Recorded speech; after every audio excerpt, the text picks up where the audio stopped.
Hello everyone, welcome back to my channel. అందరూ ఎలా ఉన్నారండి? బాగున్నారా? నిన్న మేమైతే ఈవినింగ్ డాడీని హాస్పిటల్ తీసుకెళ్ళడం కోసం అయితే బయటికి వెళ్ళామండి. చెప్పాను కదండి ఆప్థమాలజిస్ట్ దగ్గర తీసుకెళ్తామని. సో డాక్టర్ దగ్గరికి వెళ్ళేటప్పుడు అయితే చూస్తే నేనైతే ఆశ్చర్యపోయానండి. ఒక్క పెట్రోల్ బంక్ అనేది ఖాళీ లేదండి. ఎంత క్రౌడ్ అని తెలుసా అండి. పెద్ద లైన్, అక్కడ ఏదో ఫ్రీగా పెట్రోల్ పోస్తున్నట్టుగా ప్రతి ఒక్కరు పెట్రోల్ బంక్లోనే ఉన్నారండి. అంటే ఒక ఫేక్ న్యూస్ అన్నది స్ప్రెడ్ చేసేస్తున్నారండి, పెట్రోల్ ఉండదు అనేసి. విజయనగరం ఎస్పీ గారు ఏఆర్ దామోదర్ గారు ఆల్రెడీ చెప్పారండి, ఇదంతా ప్రాబ్లం ఏం లేదు, వాళ్ళు 3 o'clock అంట ఫుల్ ఫ్లెడ్జ్గా పెట్రోల్ డీజిల్ అనేది వస్తుంది, ఎవరు కంగారు పడాల్సిన అవసరం లేదు. ఎవరో ఏదో న్యూస్ స్ప్రెడ్ చేస్తారు, అది అందరూ ఫాలో అయిపోతారు. ఎక్స్ట్రా బాటిల్స్లో ఇవన్నీ పట్టుకొని వెళ్ళి ఫిల్ చేసేసుకుంటున్నారంట. అదైతే కరెక్ట్ కాదండి, మనకి ప్రాబ్లం అయితే లేదు ప్రజెంట్ సిచ్యువేషన్స్ బట్టి. తర్వాత అక్కడ డాడీకి చూపించేసి మేమేమో అక్కడి నుంచి మా ఇంటి దగ్గర వార్షికోత్సవాలు అవుతున్నాయి కృష్ణాలయంలోని. సో ఆ వెంకటేశ్వర స్వామి కళ్యాణం కూడా చేస్తున్నారనమాట. ఆ కళ్యాణంకి అయితే వచ్చాము. డాడీని హాస్పిటల్లో ట్రీట్మెంట్ అది అయిపోయిన తర్వాత అక్కడ అంతా చూసేసారు, మెడిసిన్ అది రాశారు, ఎక్స్రే తీసేసారండి. అంతా అయిపోయిన తర్వాత మేము కళ్యాణంకి వచ్చామన్నమాట. చాలా బాగా చేశారండి కళ్యాణం. మేము కంప్లీట్గా ఉండలేకపోయాము. అంటే నేను ఏమనుకున్నానంటే మొత్తం అంతా క్యాప్చర్ చేద్దాం అనుకున్నాను, కానీ ఎక్కువసేపు ఉండలేకపోయామండి. అంతా బాగుంది, అట్మాస్ఫియర్ అయితే చల్లగా ఉంది, బాగా చేస్తున్నారు కళ్యాణం. అది కొంత ప్రాసెస్ అయ్యే వరకు ఉన్నాము. ఆ తర్వాత ఏంటంటే కొంచెం వీక్గా అనిపించింది. మొన్నంతా కొంచెం టెన్షన్ పడ్డాను కదా, హెడేక్ కూడా వచ్చిందనమాట. సో అందుకని కొంతసేపు ఉండి స్వామిని దర్శించేసుకొని చక్కగా కొంతసేపు అక్కడ దేవుణ్ణి ఏవే కార్యక్రమాలు అవుతున్నాయి కొన్ని చూసేసాం అనమాట. అక్కడి నుంచేమో వెళ్ళి టిఫిన్ చేసి ఇంటికి వచ్చేసామండి. చాలా బాగా చేశారండి, మంచిగా చెప్పారు. ముందుగా విశ్వక్సేనుడిని పూజ చేశారు.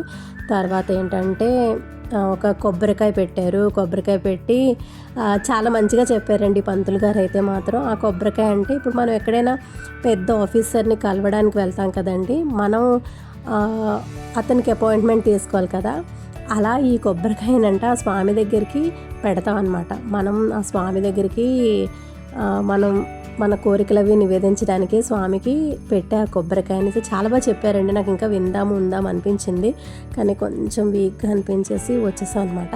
నెక్స్ట్ డే మార్నింగ్ అండి ఇదేంటంటే పూజ చేస్తాను, బయట ముగ్గు పెట్టేసి పూజ చేసి సుబ్రహ్మణ్య స్వామి తండ్రి గుడికి వెళ్దామనేసి మొత్తం ఫాస్ట్గా చేసుకున్నాను. ఏదో అదేంటోనండి, ఎప్పుడు నేను అర్లీగా గుడికి వెళ్ళొచ్చేద్దాం, ఇంట్లో పూజ చేసేసుకుందాం, ఆ టైంలోనే నాకు మేడ్ లేట్గా వస్తుందండి.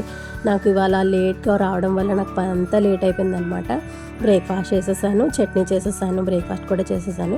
అన్నీ ప్రిపేర్ చేసుకొని వెళ్ళాం అనుకోండి, గుడి దర్శనం అంతా అయిపోయిన తర్వాత వచ్చి తినేయచ్చు కదా అనేసి అన్నీ ప్రిపేర్ చేసుకొని అయితే వెళ్ళిపోతాను అనమాట. నేను ఏమనుకున్నానంటే అర్లీ మార్నింగే వెళ్దాము, ఫస్ట్ కానీ సెకండ్ కానీ పూజ ఉంటుంది, ఫస్ట్ పూజ సెకండ్ పూజ ఉంటాయి కదండి, చాలా ఫ్రెష్గా ఉంటుంది మార్నింగే వెళ్దామంటే. కానీ ఇవాళ మేము థర్డ్ పూజకి వెళ్ళాం అనమాట. చాలా బాగా చేస్తారండి. ఇంత మార్నింగ్ నుంచి ఆఫ్టర్నూన్ 12 వరకు చేసినా సరే స్వామికి అలసట అనేది రాదండి. అదే ఉత్సాహంతో ఈచ్ అండ్ ఎవ్రీ ప్రాసెస్ చాలా మంచిగా చెప్తారండి స్వామి గురించి. ఈసారి మీకు మంచిగా వాయిస్ రికార్డ్ చేసి నేను మీకు పెడతాను. చాలా బాగా చెప్పారండి స్వామి, ఆ చేతిలో ఉన్న ఆయుధం దాని గురించి, అమ్మవారి గురించి, స్వామి గురించి చాలా బాగా చెప్పారనమాట. చాలా హ్యాపీగా అనిపించింది అనమాట. వెళ్ళి దర్శనం అది చేసేసుకున్నాము. ఆ తర్వాత ఏంటంటే మొన్న నేను ఈవినింగ్ హస్బెండ్ కొంచెం చల్లగా ఏదైనా చెయ్యంటే చెరుకు లేకుండా చెరుకు రసం చేశానండి. మీరు తప్పకుండా ట్రై చేయండి, నాకైతే భలే నచ్చింది. ఇన్స్టాలో మంచిగా ట్రెండ్ అవుతుంది కదండి ఇది. నేను ఏంటంటే చిన్న బెల్లం ముక్క తీసుకున్నాను, దాన్ని మంచిగా తురిమేశాను అనమాట. ఈ సమ్మర్లోని ఇలాంటి మాక్టైల్స్ అయితే చాలా బాగుంటాయి. మనం బయట కొనుక్కునే కన్నా ఇలా ఇంట్లో చేసుకుంటే చాలా బాగుంటుంది కదా, అప్పటికప్పుడే చేసుకోవచ్చు. తర్వాత ఒక అంటే ప్రాసెస్లోకి వెళ్ళిపోదాము. ముందేంటంటే చిన్న అల్లం ముక్క తీసుకున్నాను, ఒక హాఫ్ లెమన్ తీసుకున్నాను, బెల్లం ఏమో మంచిగా తురిమేశాను అనమాట, కొన్ని పుదీనా తీసుకున్నాను అనమాట. ఇప్పుడు ఏం చేయాలంటే ఈ బెల్లము, పుదీనా, అల్లం 3 మిక్సీ చేయాలన్నమాట. కొన్ని ఐస్ క్యూబ్స్, ఐస్ వాటర్ వేసి మంచిగా మనం బ్లెండ్ చేసేసుకుంటాము. నాకు ఈ బ్లెండర్ అయితే భలే యూజ్ అవుతుంది. యాక్చువల్లీ జ్యూసెస్ కోసం కొన్నాను, కానీ అన్ని విధాలుగా వాడేస్తున్నానండి దీన్ని. ఇప్పుడు ఏంటంటే ఇవన్నీ మంచిగా బ్లెండ్ చేసుకోవాలి. మనకి మంచిగా చిల్డ్గా ఉండాలంటే కొంచెం ఐస్ క్యూబ్స్ ఎక్కువ వేసుకోండి.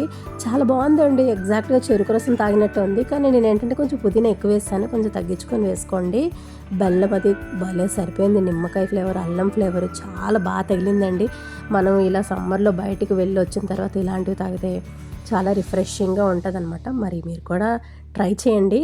ఇది బాగా ట్రెండ్ అవుతుందండి ఇప్పుడు ఇన్స్టాలో, ఫేస్బుక్లోని, మంచిగా యూట్యూబ్లో కూడాను. నేను ట్రై చేస్తాను. మనం చూసిన వెంటనే ట్రై చేసేయాలన్నమాట. ఎలా వచ్చింది ఏంటనేది చక్కగా చేస్తానండి. ఇలాగ ఎండ అంటే మంచి ఎండలో వస్తారు కదా, ఇంటికి ఎవరైనా వచ్చినప్పుడు మన గబుకుమని డ్రింక్స్ అవి ఉండవు. ఆ టైంలో ఇలా చేసి పెట్టేసాం అనుకోండి, హ్యాపీగా వాళ్ళు కూడా మంచిగా ఎంజాయ్ చేస్తారు. ఆ తర్వాత చూసారా చల్లగా గాలేస్తుంది, హ్యాపీగా బయట కూర్చొని మంచిగా ఎంజాయ్ చేసాం. చెరుకు లేకుండా చెరుకు రసం మీరు కూడా ట్రై చేయండి. సో ఇక్కడితోనైతే నా వీడియోని ఎండ్ చేస్తున్నాను. మరో మంచి బ్లాగ్తో మీ ముందు ఉంటాను. నా ఛానల్ కొత్తగా చూస్తే ఇంతవరకు మీరు సబ్స్క్రైబ్ చేయకపోతే వెంటనే సబ్స్క్రైబ్ చేసేసుకొని పక్కన ఉన్న బెల్ ఐకాన్ ప్రెస్ చేశారంటే నేను పెట్టే వీడియోస్ అన్నీ మీకు నోటిఫికేషన్గా వస్తాయి. మరో మంచి బ్లాగ్తో మీ ముందు ఉంటాను. Bye friends, thank you for watching. See in the next blog.